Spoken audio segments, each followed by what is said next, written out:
Hi. I know it's been a long time, but I have a good reason. I've been in training for all this time. So I'm making this video to make sure to tell you guys in a nutshell, sort of long video kind of way, how the whole training timeline goes. Um, so as you guys know, I'm a cross trainer from air transportation into medevac. So it's 2T2 into 4NX1. Um, there's two types of medevac. You have the reservists and you have the active duty, obviously.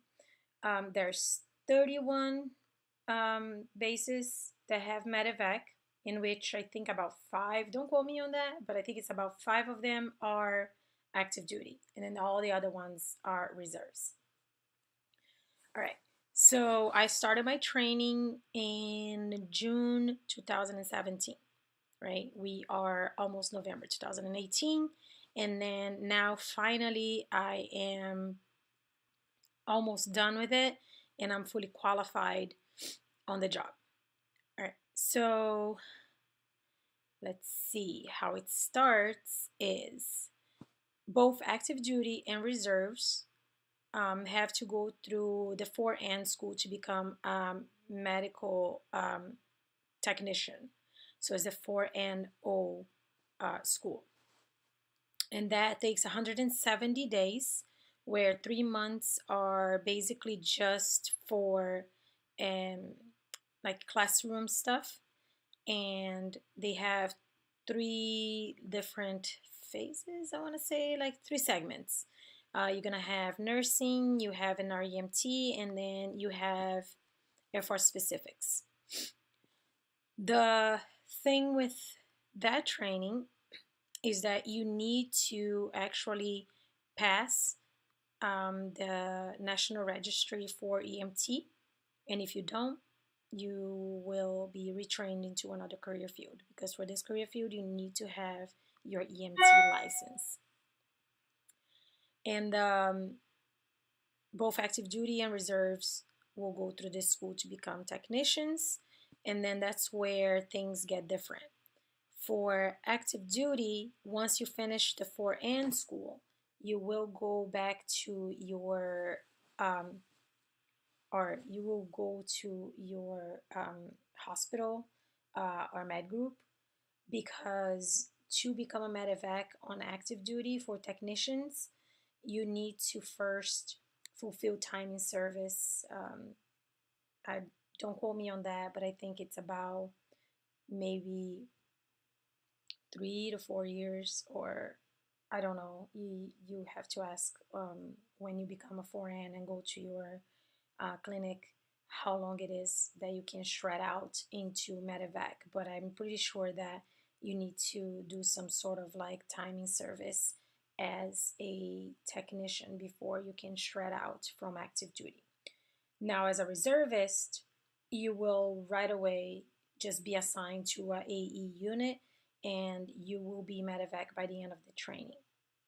So for the reserves, this is just the first part. You will do your 3 months of the classrooms. You get your NREMT. Once you pass that, you're gonna go to phase 2, which active duty also goes to phase 2. So this 4N school is the same for active and reserves, with the difference that reserves keep going and active duty just goes to their new hospital, and from there they will see if they can shred out.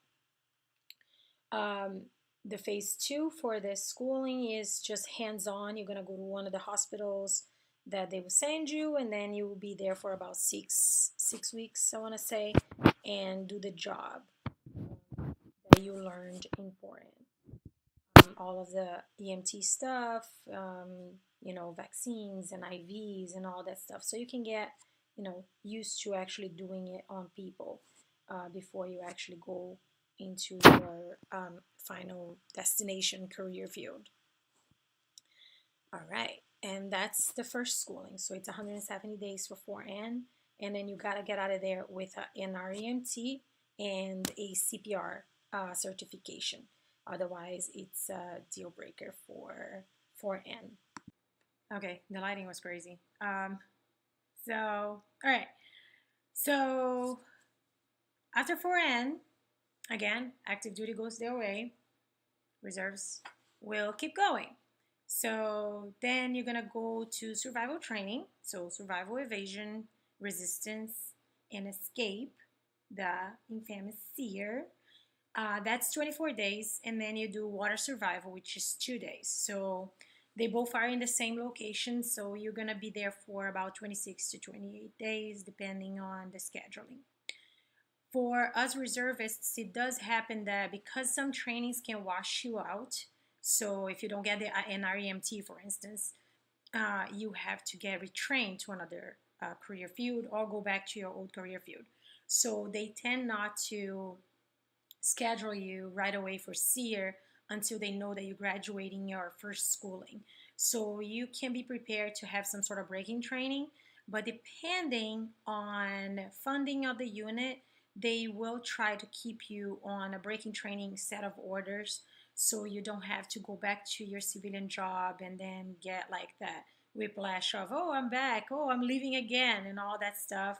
So to diminish any kind of stress with your civilian job, generally there will be a sort of breaking training orders in between these trainings. After water survival and SEER, you will go to ATFN and FTU, which is the flight school. It's also divided into two phases. ATFN is basically like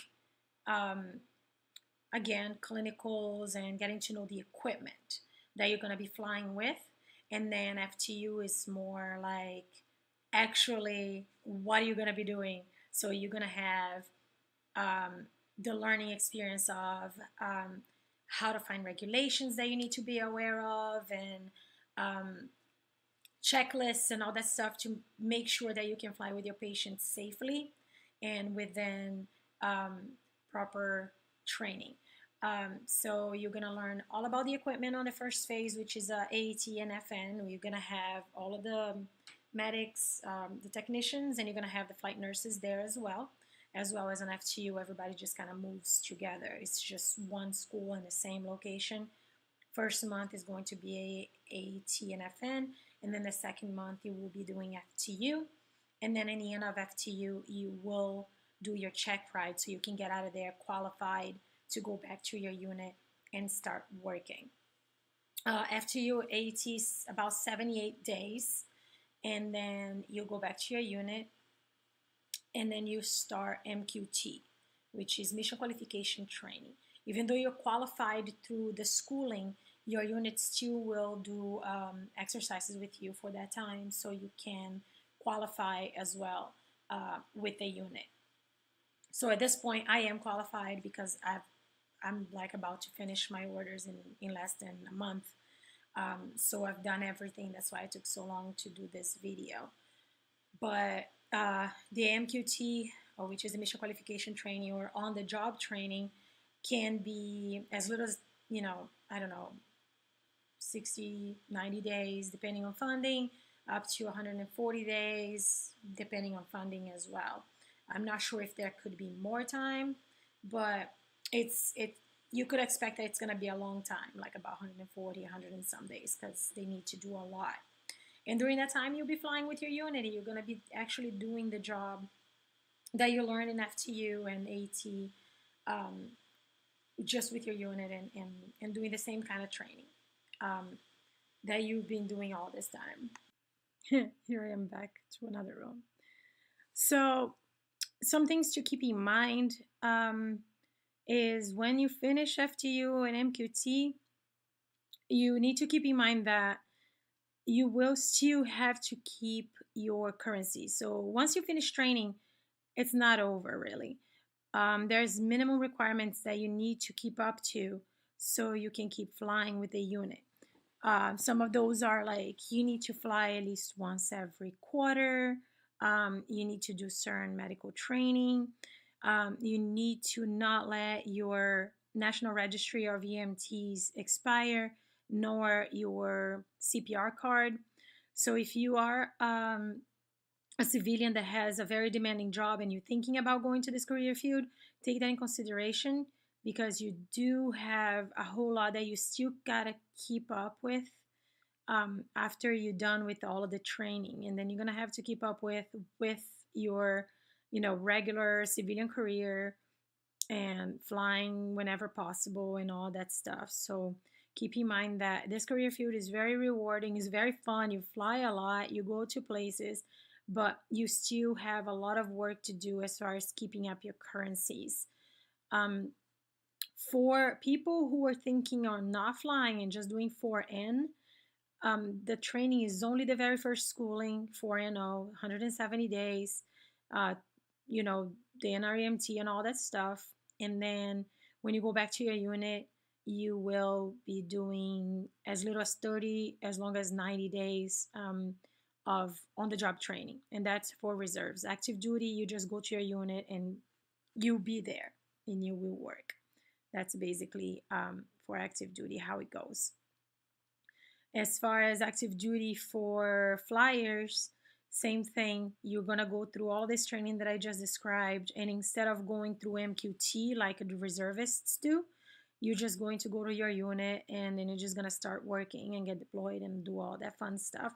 Because the point of on-the-job training for reservists is because after all this training is done, we do go back to civilian lives, so we need that extra on the job thing going on so we can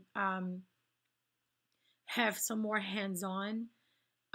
But it's not the case for active duty. Once you shred out into AE, you're just gonna go to your new unit and you're just gonna work and get deployed and do all that fun stuff. So as a summary, first school, it's the MedTech school. So it's 4N, 170 days. Then you go to Sea and Water Survival, it's 26 days. ATFN and flight school is 78 days. And then if you're a reservist, MQT, which is Mission Qualification Training, is 140 days.